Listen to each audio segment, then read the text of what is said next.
topic Ito yung guys is Philippine about Safe Abortion Advocacy Network and rape-related gender rights abortion. corporate. Very crucial to kasi At pag girl, hindi mo na-get rape yung question, every 75 nako, minutes. kasasagot About dito. Let's see who kung anong resorts sagot to ni, abortion is a rape survivor. ni manok nyo dito. 70 women.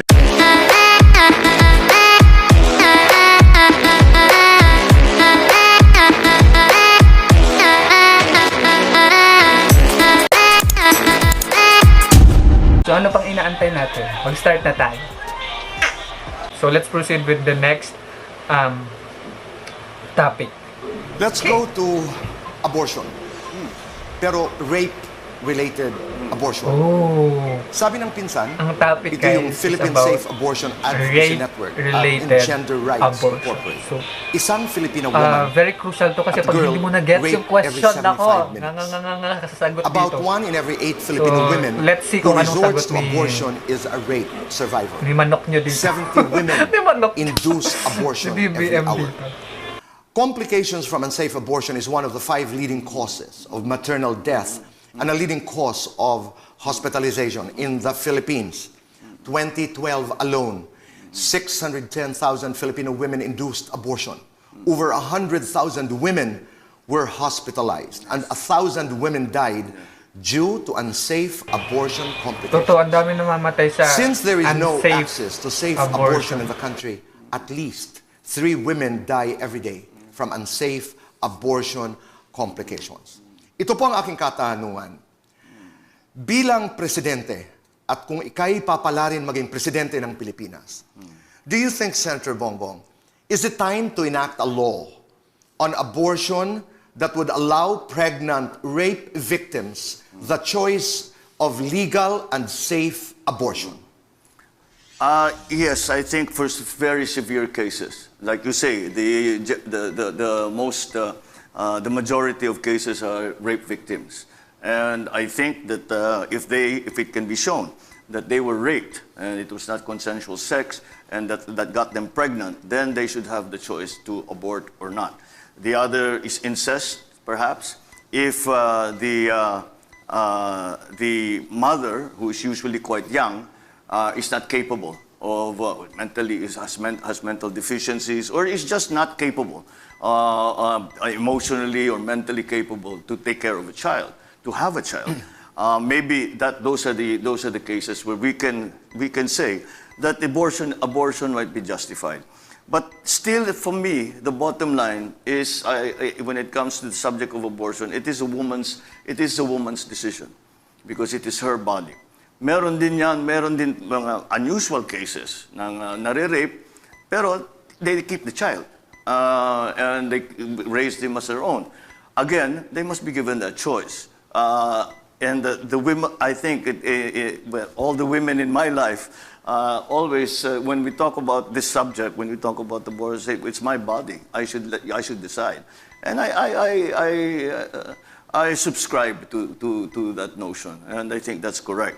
But so that we do not go and get stuck in the moral issues of playing God, etc., or when life begins, all of those debates that have been happening around the world coming to abortion. To avoid all of that, we can make it very distinct and say rape victims, victims of incest.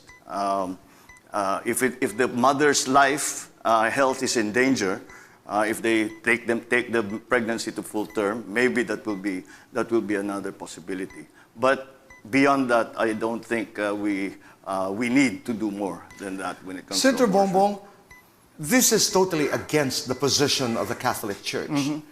Tayo'y 80% or more Catholics in this country, at ang sinasabi ng ating relihiyon ay walang conditions, abortion is not allowed. It is killing an innocent human being inside the womb of a mother. What do you say to that argument? Well, I cannot argue theology. All I argue is what the statistics that you have given me. 60,000 people, 60,000 are hospitalized. Is that the figure? Yeah. Because of botched abortions. How many people? How many women die? Every day. That's more what I am. And that's a more important consideration to you than, religion. If you're a public administrator, that should be the concern. Is this death rate so high? And we can do in one fell swoop, maybe we can avoid what? A large percentage of that. We should do it. Kasi maraming mga kwento. Halimbawa, I read a story about a woman na merong dwarfism na hindi kaya mga anak. Meron naman isang doktor na pinaaral yung kanyang nagpaaral sa kanya. She was raped. There are incestuous rapes. So, kasi ang inaalaw dito sa Pilipinas ay yung tinatawag na therapeutic abortion.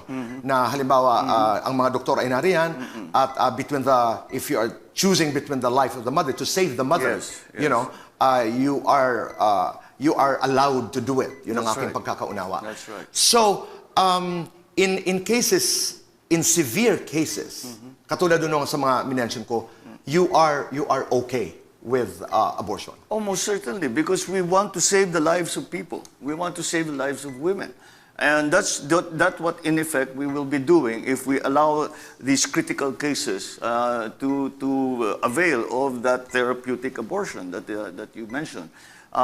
Again, as a public administrator and as a public servant, what you are looking to is to avoid all of these tragedies. Every single one of these statistics that you have read is a tragedy in itself. It affects the woman involved, it affects the entire family, generally it affects the community, it affects them for the rest of their lives. Senator Bongbong, walang batas dito sa Pilipinas na naglalaman ng iyong mga sinasabi. As President, would you initiate a law that clarifies your position on abortion?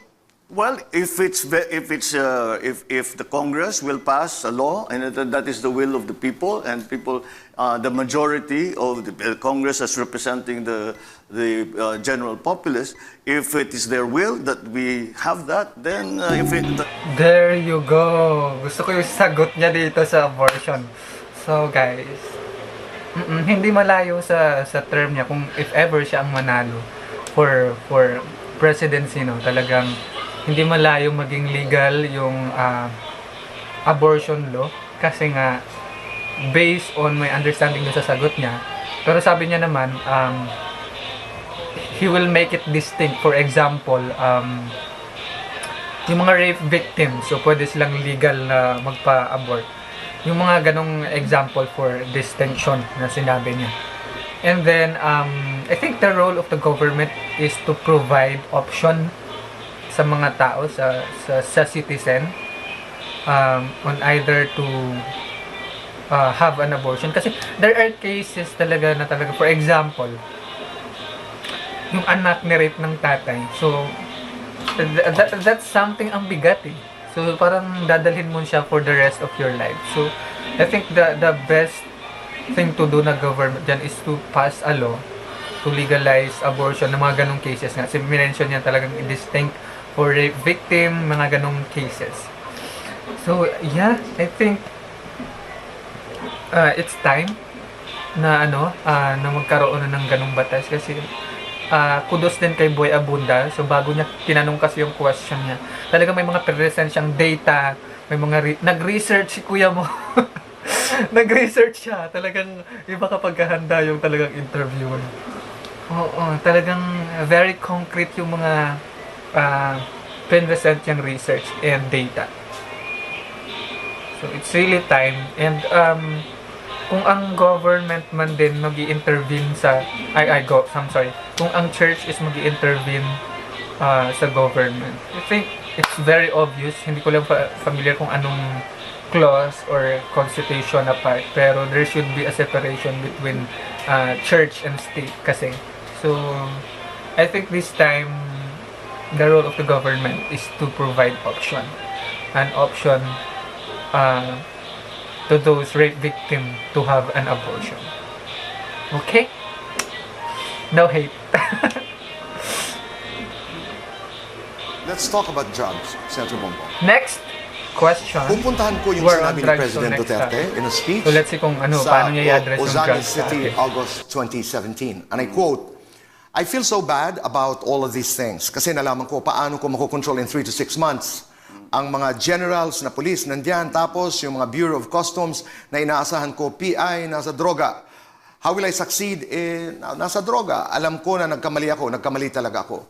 Now, Magtanong kayo, ang Pilipinas, are we or are we not a narcotics country? Yes, we are. Sabi ko, tama yung silang mga kritika ko eh. Sabi mo, noong nagpresidente ka, 3 to 6 months. Hindi ko alam, pagpasok ko, Davao lang kasi ako. So, ang template ko, Davao. May droga, pero sabi ko, maglaro ka doon, patay ka talaga. Give me another 6 months, that self-imposed time to 3 to 6 months, well, I did not realize. So severe and how serious the problem of drug menace in this republic until I became president. My question, you are applying to be president of the country. Senador Bongbong, how much do you know about illegal drugs in the country? Gaano kalala ito? Are we or are we not a narco country? Depende sa iyong kaalaman tungkol sa problema ng illegal drugs. Ano po ang programa mo laban dito? Well, nakita natin, unang-una, kailangan natin ituloy ang war on drugs, kung tawagin. Oh, itutuloy niya yung war on continues drugs. to exist. Nandiyan pa rin ang problema.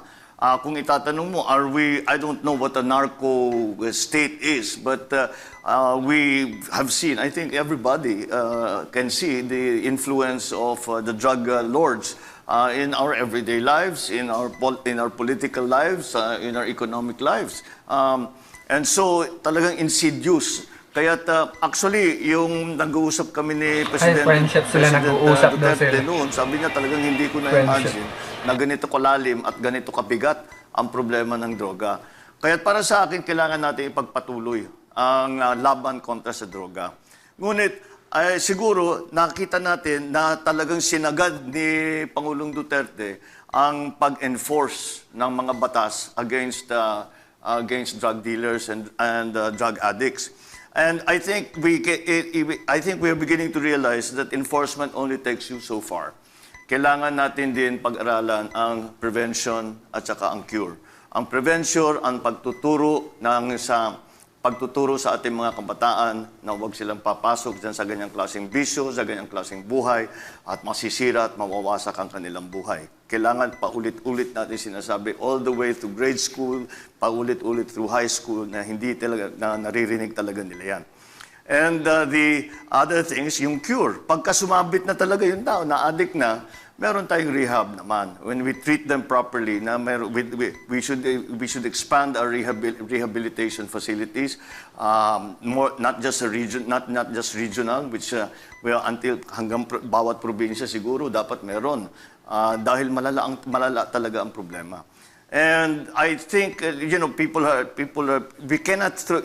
not a problem that will be solved by only the police, only maybe the military, because we see, tingnan mo ang example ng United States. Trilyon na ang ibinayad nila, ang ginastos nila para tanggalin, para labanan ang drug war. Nandiyan pa rin, even more than ever. Do you consider it a health issue or a crime?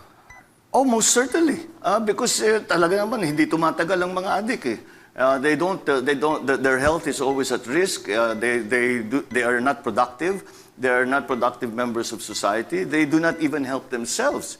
What they are doing is destroying themselves. So yes, it is a health issue. It is a social issue. It is one of the great problems that we face in the modern world. When does it become a crime? When does the drug problem become a crime? A crime? For me, I think that we should treat addicts as patients and Okay. as people in need of a cure. It becomes a crime when you are involved in the distribution, the sale of illegal drugs. That's when it becomes. You discussed kanina yung implementation, sinagad yun, pero kailangan merong prevention at saka cure. Policy-wise, anong gagawin niyo po? Ganun talaga. Patibayin natin yung rehab kaagad. Dahil yun na nga, yung sa rehab. That's cure, ang rehab. Yung cure ang rehab. Kasi marami na tayong addict. Kaya the President often quotes the statistic he has 4 million addicts in the Philippines. And if we take that at the face value, that's 4 million people who need our help. So we have to give them that help. And so we have to put into place the system of rehabilitation. There are many ways of doing it. There are plenty of lessons to be learned from other countries. And let us learn those lessons and apply them, what is applicable to the Philippines, let us apply them quickly. The president's figure of 4 million was, I think, when he was beginning as president, because right now, the latest data we have is at about 1.7 million. Kanina, Senador, tinatanong mo kung anong narco country. By definition, it is a country where the economy is controlled by drugs. I don't think we're there yet. We are not. Yes, but we could be if we do not do something quite effective in the next few years. Sabi niyo po, ipagpapatuloy ko ang war on drugs. Yes. Is it going to be bloody? Well, even in the enforcement side, my idea is to make it more focused. Because medyo wholesale ngayon ang enforcement. That i-focus natin dun sa mga malalaki talaga. Doon, kilala naman ng lahat yan eh. Malalaman talaga eh. Even a normal person, they know who the drug boss is in their community. So, yun ang i-target natin. Wag na yung pangkaraniwan na Alright. In this part, ang topic kasi is about war on drugs. Tinanong siya ni Boy kung ipagpapatuloy niya ba yung war on drugs na sinimulan ni Duterte. Sagot niya, yes. Pero will be done more of focus. Siguro magtututok daw sila doon sa mga drug lords talaga. So, I think that's the right thing to do din. Kasi para matapos yung isang problema, you have to study din kung saan nagsimula ba yung root. So, kailangan yung ugat yung gamutin, hindi yung bunga lang. Okay. Tapos, ang sabi niya din dito, prevention and cure. So, yung cure niya is magtatayo siya ng mga rehab, which is sinimulan na rin ng current administration. Alam ko meron na tinayo si President Duterte ng rehabilitation. Siguro dadagdagan niya pa. So, that's the cure na sinasabi niya. Siguro for the prevention, they could have at least awareness, more ads about drugs kasi hindi pa rin siya totally na pag-uusapan eh. Though naririnig siya ng lahat na masama siyang gawin, pero hindi talaga siya na-discuss in full awareness. So that's one thing na pwede nilang gawin. So tinanong rin siya, is it going to be a bloody? Ang sinagot niya, it's redirecting its focus. Kasi parang sinabi niya din na ang focus ng current administration is yung mga maliliit lang, yung mga nasa kalye. But this time, sa administration niya siguro pag siya ang naging presidente, is going to redirect and focus it to the mga drug lords. And sabi niya, kilala naman daw niya eh.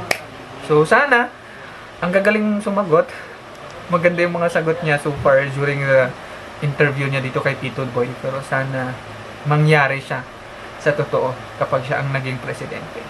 So yeah, don't do drugs. Next question. Let's talk about utang, Philippine debt. Yan, ang next I'd like question you is to listen about to utang. These statistics from the Bureau of Ayan na naman, may preneset na naman si Nang Tito Boy ng matapos ang termino statistics. ni President Erap, ang utang ng Pilipinas ay 2.6 trillion. 2.6 trillion Nung ang natapos laki. si President Arroyo ay 5.1 Pero currently, alam ko, trillion 11. pesos.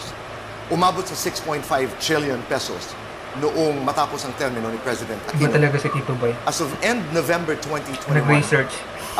ngayong administration of President Duterte, total Philippine debt is 11.93 trillion pesos. 11.93 trillion. Narinig natin yan na Ang hindi laki. pa pinanganganak, nagbabayad ka na ng utang dahil sa laki ng utang. ng Totoo, Pilipinas. ako rin narinig ko na Tatanungan rin po yan. ito. Na Kung ikaw ang hindi ka pa papalaring pinapanganak, manalo nagbabayad bilang ka na ng presidente utang. ng May Pilipinas, utang ka na. how do you intend to pay the national debt of the country? Good question. How do you By intend to revitalizing pay the economy. national There's no debt? other way. There is no other way to do it. We have to create value in our economy, and that value will be what we will use to service those debts. Hindi naman siguro kailangan, lalo na ngayon na medyo hirap tayo. Although, if you look at the overall statistics globally, we are at about under 60% ratio to GDP. Debt to GDP. Debt to GDP. There are other countries that are close to 100. Meron pang lampas sa 100, nagwa 120%. So, we are in a relatively good position, but we find ourselves in Relatively this, good position in this, pa daw. quandary now because of Sa 11 COVID. trillion And na we yan. really had to fund a lot of what we were doing to battle COVID by borrowings. Now, the only way that we can recover from that is to, as I said, revitalize the economy. People, you and I are the same. Takot na takot sa utang kasi yun ang ugali naman ng Ilocano. Ayaw talaga Totoo may ba utang. mga Ilocano ayaw ng utang? But in the business world, to maximize whatever funding you have, you go into you take on some debt. So that imbis na 100,000 ang pera mo, ay nakakuha ka ng 200, 300 na utang, mas marami kang magagawa, mas magandang negosyo mo, madali mong bayaran yung utang. The secret, I think, the important thing that we must be absolutely sure of is that pag kailangan talaga ng utang, mahirap mangutang, ayaw natin gawin yan, ngunit paminsan-minsan kailangan talaga natin gawin yan, tiyakin naman natin na napupunta sa tama. Napupunta sa magandang programa, hindi napupunta sa bulsa ng kung sino man lang. Hindi naman nawawaldas, nasasayang lang dahil sa walang kwentang paggamit. We have to make sure that the debt that we are taking on is put to good use so that it generates something in the economy so that we have something, not only do we make a profit out of it, but we're able to service the debt. It's the implementation really of the pagda-download ka ng utang is the implementation really of how that funds are used that is going to decide whether or not malulubog ka sa utang o yung utang mo ay pagagandahin ang takbo ng ekonomiya. Diretsahin na ho natin. Dahil there was a time, I'm not sure if this is still happening, but 20% of the national budget would go to debt management.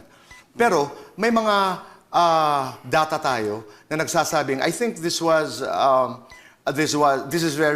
published, that 20% of the national budget goes to corruption. Wow, laki. 20% of the 20% national of the budget national goes to corruption. goes to corruption. Well, that's exactly what I'm talking about.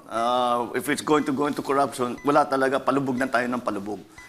The corrosive effect of corruption in the private sector, in the public sector, in any kind of transaction, immediately destroys the transaction.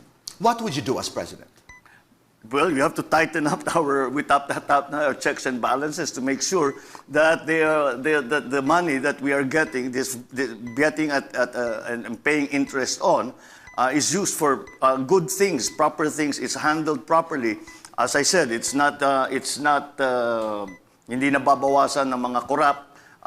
Buo ang ipapadala mo sa programa at maganda yung programa na pinaglagyan mo ng pera na yun. We have normalized the concept of SOP in this country. Yes. What do you do to that? Well, you just have to minimize it and you have to put it... But it cannot be totally eradicated, just mitigated. Corruption is not a Philippine condition. It is a human condition. There are dishonest people wherever you go. And there will be always somebody who's trying to finagle the accounts, who's cooking the books na para meron siyang mabulsa. So, pero kailangan bantayan ng mabuti yan. And that's something, the idea of SOP, that is also comes from the efficiency of government. Why do I say that? If the government's very efficient, very streamlined ang trabaho, walang fixer. Totoo. Diba? Wala kang kailangan Maraming bayaran. fixer lalo na sa Dahil, hindi ko na sasabihin yung kukuha ka ng yung agency. passport, kukuha ng lisensya, maglalatag Dole ka ng ata. permit ng papeles mo. May dapat na fixer, anong kailangan mo? Magbabayad ka na naman. Bawat dokumento na pipirman, babayad ka na naman. Dole or yan yung that's the COEA? corruption on the small scale. But of course, the checks and balances also have to work on the large scale. And when we are talking about government funds, Ayan, very good. Tapos na yung 5 minutes. Ang tagal natin nag-aantay lagi. Every 5 minutes, hindi tayo masyadong nakakasingit kasi we really listen to the interviews. The question is about paano mo babayaran yung utang ng Pilipinas na lumobo na into 11 trillion as of the moment. So, I think it's reasonable naman siguro kung bakit siya ganun kalumobo kasi it's because of our current situation, pandemic. Saan tayo kukuha ng pera? Wala naman tayong pera, mangungutang talaga tayo. Pero ang question sa kanya, paano niya daw babayaran? Ang sinagot niya, una, Ilocano daw siya. Ang mga Ilocano ayaw daw ng utang. So, hindi ko alam kung paano niya babayaran. Pero na-mention niya rin, and na-mention rin ni Tito Boy kasi na 20% of the national budget goes to corruption. And then, yung 20% din kasi na allotment for debt management is 20%. So, imagine niyo kung may 20, let's say sa 100%, 20% no na corrupt. Tapos 20% for, instead na yung 20% na yun nabayad dun sa sa debt management. Tapos kinurap lang. We're speaking about trillion or baka masigit pa dun sa 20% na yun. So, yeah, malaking factor ang pag nawala siguro yung mga corrupt sa government officials natin. Minention niya dito is not, corruption is not a Philippine problem. Parang human human problem. Parang nasa tao mismo. Mangungurap ka talaga. So hopefully, mabayaran niya nga kasi nga ayaw niya ng utang. Hindi ko alam kung paano niya gagawin. Minention niya rin dito na efficiency. So, in example niya yung mga fixers. So, alam naman natin na sobrang dami ng fixers pagdating sa government agencies. Hindi na tayo magme-mention. Kagaya ng POE. Nagkalat yung fixer dyan. So, hopefully, ma-eradicate yan, mawala. Kasi, sa presidency niya, efficiency ang gusto niya ipatupad. So, yeah. Let's proceed with the next question. Konti na lang ito. Ang haba na ng reaction ko, guys. So, yung videos kasi yung interview is about 1 hour and a half, I guess. Siguro mas mahaba pa yung i-release ko na reaction. Ang dami yung haba. Gusto ko kasi i-cover lahat. Northeastern part ng Spratly Islands. Ayan, West Philippine Sea. Ito na. Very din to. Sa West Philippine Sea na patuloy na inaangkin ng China. Sa Subi, Zamora Reef at Mischief Panganiban Reef ang tawag natin. At iba pa, nagtayo na ang China dito ng mga underground storage, missile shelters, radar arrays, and other facilities. Noong July 12, 2016, naglabas ng desisyon ang Permanent Court of Arbitration, PCA, pabor sa Pilipinas sa issue sa West Philippine Sea. Atin ang West Philippine Sea, sabi ng korte. Pero patuloy pa rin na inaangkin ito ng China. Tuloy din tayo sa pag-file ng mga diplomatic protests. As of December 2021, we have filed 241 protests, diplomatic protests, at nakatanggap naman tayo ng 152 na sagot.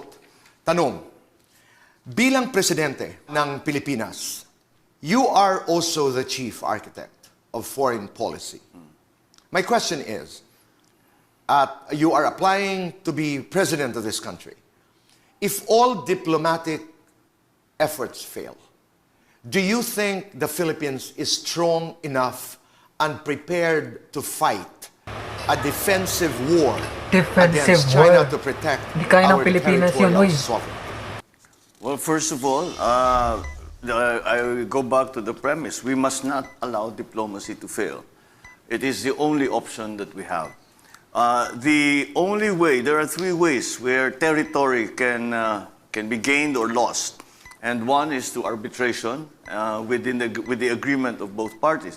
Kasi arbitration nga, there's an arbiter between 2 different parties. Ang problema dyan sa China ay sinabi na nila, hindi kami signatory dyan, hindi kami makikinig kung ano man ang magiging findings ng court. So, nandun na tayo. So that arbitration is no longer an arbitration if there's only one party. So it's no longer available to us. The second way that territory is lost or gained is through war. Now, that I believe is an option that we must dismiss outright, because it is a completely ludicrous assertion that going to war with China is going to be advantageous to the Philippines or even to China, for that matter. Nobody wants to go to war. China does not want to go to war. The Philippines must not go to war. The third way is by bilateral agreement. And that's what we are left with. Bilateral agreement with China. We must continue to engage China. So, if you talk about pure military capability, I think we all know that to compare the military capability of the Philippines, even if we are building up and we are modernizing our AFP, malayong-malayo talaga tayo sa China when it comes to men and material and capability to fight a shooting war. So, wag na nating pag-usapan yun dahil hindi talaga option yun. We must continue to engage the Chinese. And the diplomatic, pag nagpapadala tayo ng diplomatic protest, hindi sapat yun. We have to still continue to try and engage them in all many ways. I always use the example of the United States and China. Maalala ninyo, naging malapit ang nagkaroon ng diplomatic relations ang China at saka ang United States. Nagsimula ang usapan sa ping-pong. Sino naman may akala doon manggagaling yung solusyon? Kaya't subukan natin lahat ng paraan. Yung mga negosyanteng Chinese na may pamilya pa sa China, sabihin naman nila, baka matulungan nyo naman kami dito para baka maayos natin ito. Yung unahin natin, yung maliit lang na bagay, yung mga fisherman na hindi pinapapasok, yung mga mangingisda natin na siguro 100 taong na nangingisda doon, ngayon hindi na sila pwedeng pumasok. Unahin na muna natin yun. Yung kayang-kaya naman siguro na natin kausapin ng China, pabayaan nyo sila. Senator Bong, tuloy-tuloy ang ating diplomasya. I mean, diplomatic, because you said diplomacy must not fail. Pero paano ka makikipag-negotiate sa bayang China na nakikipag-usap ka, halimbawa, pero hindi ka naman siniseryoso? I'll go to the point of the US and China, the ping-pong diplomacy. That's fine. But you know, China and the United States of America are on equal footing. They're both superpowers. This is the Philippines and China. Maliit na bayan. Hindi tayo siniseryoso. Nakikipag-usap tayo, pero patuloy naman ang kanilang pagbibuild ng mga structures sa West Philippine Sea. So how do you continue diplomacy? I think that we must engage. There is no other way. Anong ibang mga solusyon? Sasabihin natin, yung United States, pumasok uli kayo dito sa Pilipinas, kayo mag-defend sa atin. Hindi na pwede yun. Hindi na, kasi kung minsan... Pero malaki ang interest nila sa South China Sea. Malaki talaga ang interest nila sa South China Sea. That's about over $5 trillion that pass through. But we have to get past the old thinking ng Cold War na meron tinatawag na spheres of influence. Yeah. Bawat bansa namimili sa US kami, sa Soviet Union kami. Hindi na ganun ngayon. Ang iisipin lang natin, ano yung mabuti para sa Pilipinas? We continue to engage. Of course, we have a very strong, traditional, institutional relationship, special relationship with the United States. Did you say you would invite the United States to get involved and help us? No. That is the problem is between China and us. So the United States should be out. If the Americans come in, it's bound to fail.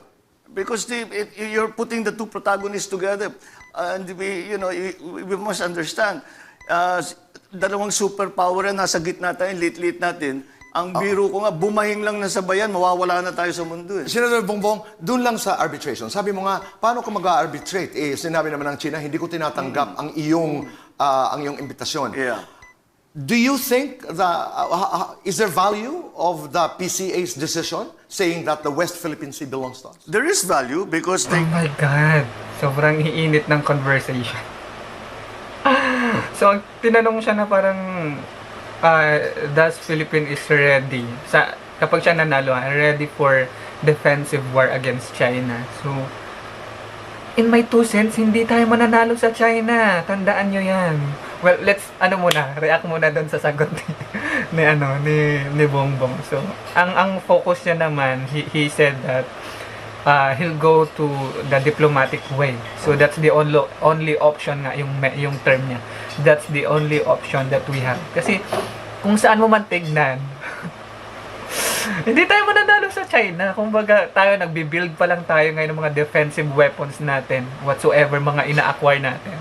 Yung China, yung nakatutok na sa atin yung mga missiles nila. Kung if we're going to analyze it. Tayo nagbi-build pa lang ng defensive wars. Yung mga weapons nila nakatutok na sa atin if we plan to go defensive war sa kanila. So, wala talaga tayong option to be in diplomatic way. So, talagang kina-question din nila parang, saan ka ba papanig? Ang Philippines saan ba? Is it as China friendly or American friendly? Ang sagot niya dito, bakit kailangang mamili? Kung kayang pakiusapan ang dalawa for peace, then why not? Pero hindi mo kailangang mamili. Kasi at the end of the day, sabi niya nga, kapag bumahing lang daw yung dalawa, nasa gitna tayo. So, yung kasi West Philippine Sea, parang trade passage. So if you're familiar with yung kanal, parang Panama Canal. So parang ganun kasi yung business na to eh. So talagang daanan tayo ng mga kalakal. So talagang pinagkaka-interesa nila ito. Though sa arbitration tayo ang nanalo, but then again hindi nga kinikilala ni China. So I think the best way to do that is parang diplomatic ways.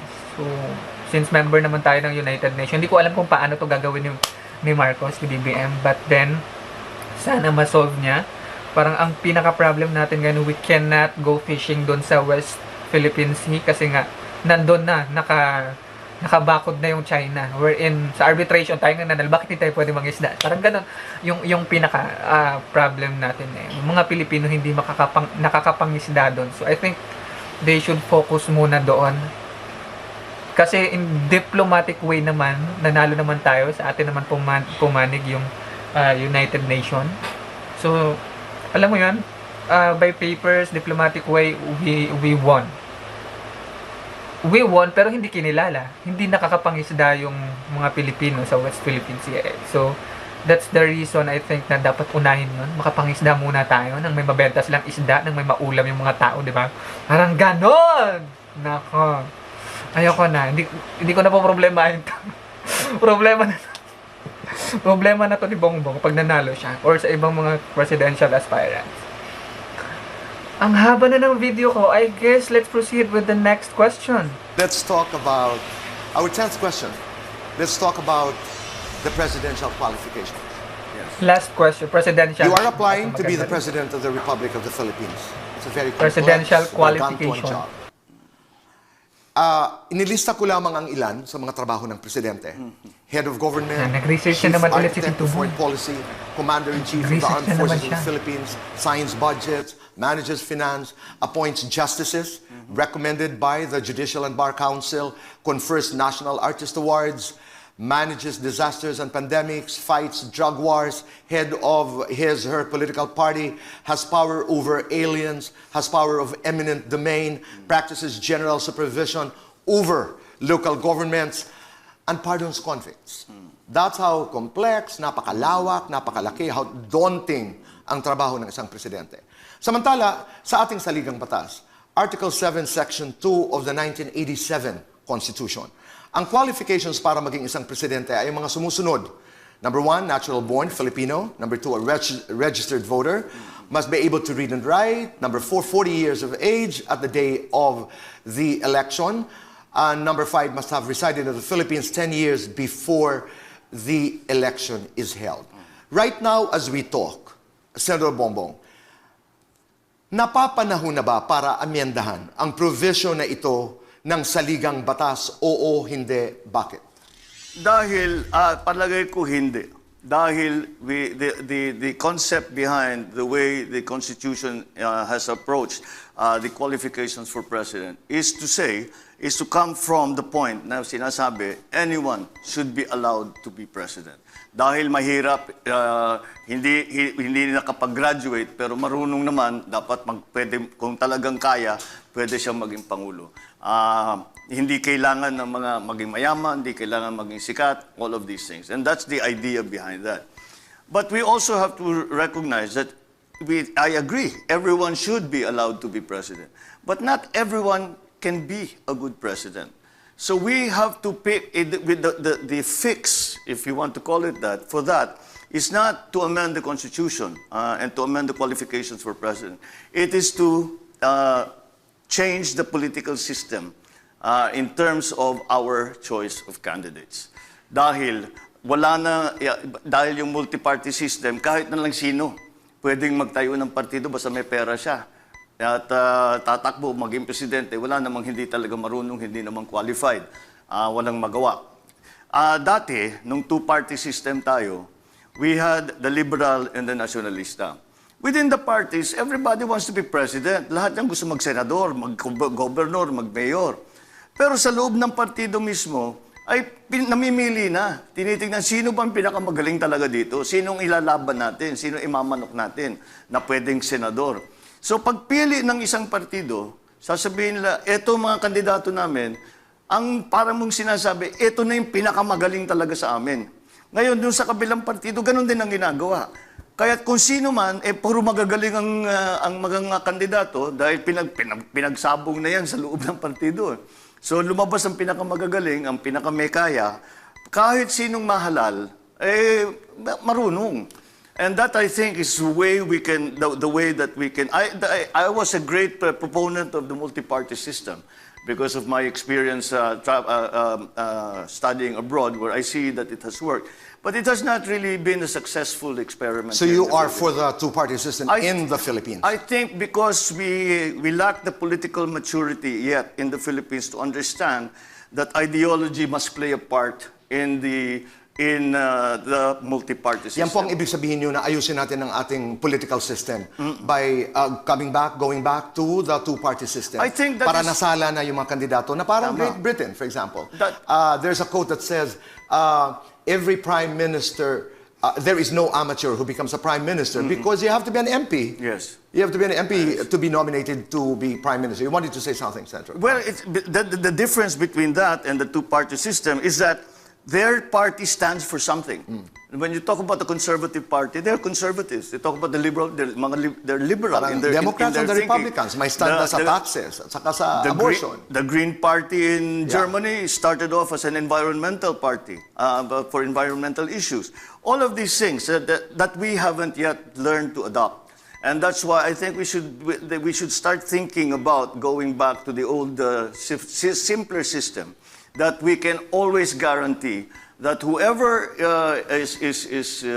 is elected, I'm not talking only about the president, but whoever is elected in any position, all the way down to mayors and to councilors down at the lowest level, ay lahat yan may pinagdaanan na, may kakayahan And you na. can effect changes without having to amend the Constitution. Am I right? I'm not very familiar with this. No, Kasi, you cannot no, I do mean, it. You but cannot you do can that. have rules, no? I mean, can you add? I mean, I don't know how to do it. But like Myanmar, for example, peculiarities ito eh. Hindi ka na pwede magpresidente pag ang iyong asawa ay foreigner because of the Aung San Suu Kyi. That's right. And then Turkey, I think, is higher education is required. Indonesia ay high school graduate. France requires a bank account. A bank account. Yeah. So, titingnan mo ito bilang presidente. But you are already discounting a large part of the population. Now, if like Turkey, you say you need to have a college, you need to Higher have a college education. degree, then are you sure that every single citizen has access to a college education? If that's so, baka pwede yun. But we cannot guarantee that. You are, again, as I said, excluding immediately with no reason except their educational attainment, a large part of the population. Malay mo yung isa dun genius na napakagaling na aayusin lahat ng That one and many other requirements. Ang dami nilang mga requirements. Alright. Yeah. So, ang problem dito is about ang question ni Tito Boy is napapanahon na ba na i-amend yung parang qualification ng presidential yun nga, qualifications. So, sa atin kasi, sa 1987 Constitution, 1987, may narinig ko lang, ngayon lang, kay Tito Boy. So, parang ano lang siya, hindi nire-require na college degree ka, at least 40 years old, ganito, ganyan.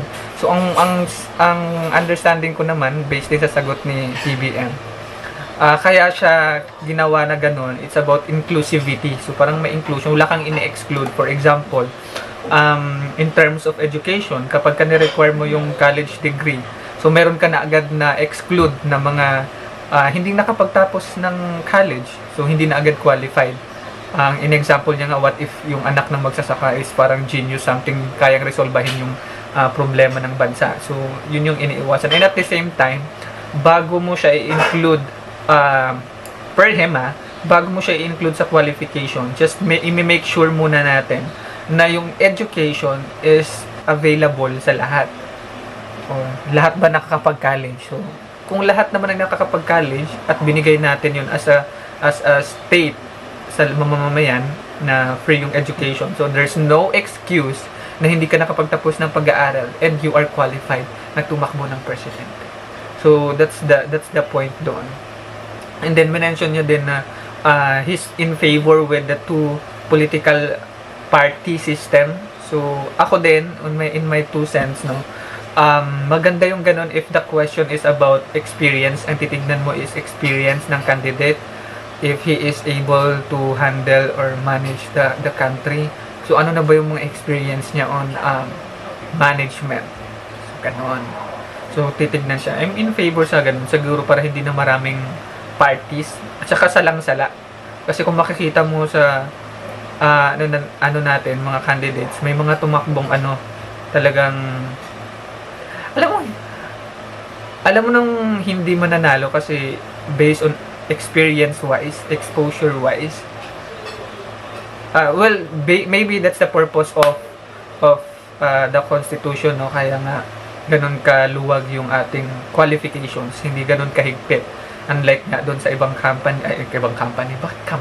ibang country na talagang nagre-require ng bank accounts, dapat college graduate. So maybe that's because kaya na nakakatakbo. Pero yun nga, in terms of experience, I'm in favor din doon sa two political party kasi nga as mentioned doon, sinala na nila, kumbaga the best of the best sa parties nila ang isasala nila for presidency. So in terms of experience, talagang meron at saka ready for the role as a president. Yeah? So far magaganda yung sagot ni Bongbong. Sana hindi puro maganda sa interview lang no? Sayang yung pagsipot mo sa interview ko, Bongbong, no? Talaga. Hindi mo pa sinipot yung interview ni Jessica. Next question tayo. Malapit na tayo tapos. Now it's time to do our political fast talk. Okay. 60 seconds. O yan na, political fast talk na. Senator Bongbong, bakit hindi dapat iboto si VP Leni Robredo? Are you going to ask me this of each of the presidential candidates? Ay, Well, I'm dapat very sumagot ka, hesitant Bongbong. to answer that because I do not believe and I do not indulge in negative campaign. I do not indulge But I will in go negative this far. campaign.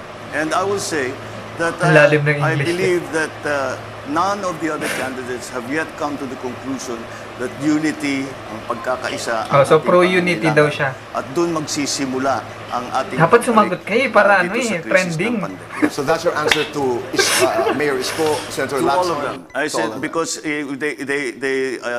And Senator Pacquiao. and because of their Mapilit si Tito Boy o si seen that Senador unity is a Pacquiao. critical part, then they have not been able to come up with a specific program, a detailed program for what we will do in the next years to recover from Bakit pandemic. ikaw ang Yan, dapat bakit iboto? ikaw ang dapat Yeah, it's iboto? a converse of that because my message is about unity.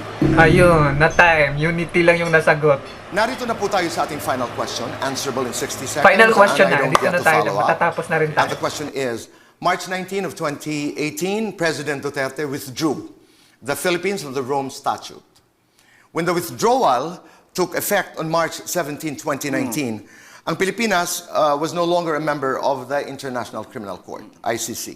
The withdrawal happened matapos si anunsyo ng then ICC prosecutor Fatou Bensouda ang pagbubukas ng preliminary examination sa Pilipinas with respect to the alleged crimes against humanity na nagaganap sa bansa dahil sa war on drugs. The President has threatened to arrest the ICC prosecutor if she conducts activities here in the Philippines because we are no longer an Ito yung ICC nag-withdraw member, tayo sa and the ICC. ICC has no right to do any investigating. November 10, 2021, the Philippine government requested a deferral of the ICC's request Tapos for yung ICC examination nag-request ng under the examination. principle Ngayon, of hindi na sila makapasok sa complementarity, Philippines. claiming Kasi that the nga, country had begun nag-withdraw tayo its sa own ICC membership. investigations. The current ICC prosecutor, Karim Khan, in a Ano kayang document question? dated Inabangan ko November yung 18, question. sabi niya, they will temporarily suspend its investigation into the Philippines as it assesses the scope and effect of the government's request for deferral that cited the investigations being done ng ating Department of Justice. Human rights advocacy groups are urging the ICC to proceed with the investigation, to not further delay justice for Ayan the na yung victims. question. The question is, hypothetical, sumulat ang ICC prosecutor na si Karim Khan at nagre-request na siya at ang kanyang team ay pumunta dito sa Pilipinas para simulan ang preliminary investigation sa di umano'y mga krimen laban sa sangkatauhan na may kinalaman sa war on drugs ni President Duterte. Ano po ang inyong gagawin? Papayagan mo ba sila pumunta dito sa Pilipinas? Oo, hindi, at bakit? Papayagan ko sila Ay, dito, papayagan pero niya, ayan. magturista lang sila. So, papayagan Dahil, niya as tourist. Pagkaunawa Hindi ko sa mag-imbestiga. ICC, the ICC is there pagka walang judiciary na nag-ooperate sa isang bansa. dahil nagkagera, dahil nasira lahat, the economy has collapsed, etc., for whatever reason.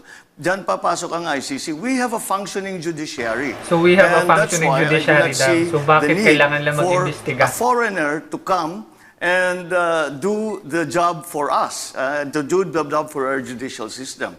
Our judicial system is perfectly capable of doing that. And it also raises a great many questions about jurisdiction and sovereignty. What is their jurisdiction to come here into the Philippines and conduct an investigation? Is that not a violation of our rights as a sovereign nation in the community of nations? Those questions need to be answered before they can be allowed.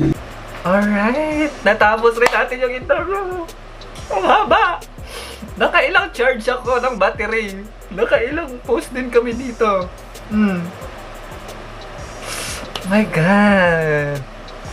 Ang haba ng ang haba ng reaction natin dito. Napakahaba. Pero anyways, ang ganda ng interview. It's really nice to watch mga ganitong interview para nga mas makilala natin yung mga presidential aspirants. Hindi yung magbe-base lang tayo doon sa mga nababasa natin sa Facebook, nagbe-base lang tayo doon sa mga nababasa natin na articles sa iba't iba pang social media wherein ang iba fake news.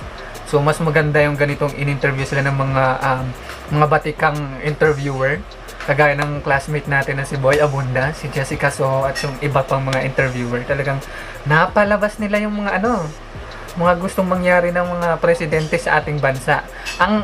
So far, ang galing sumagot.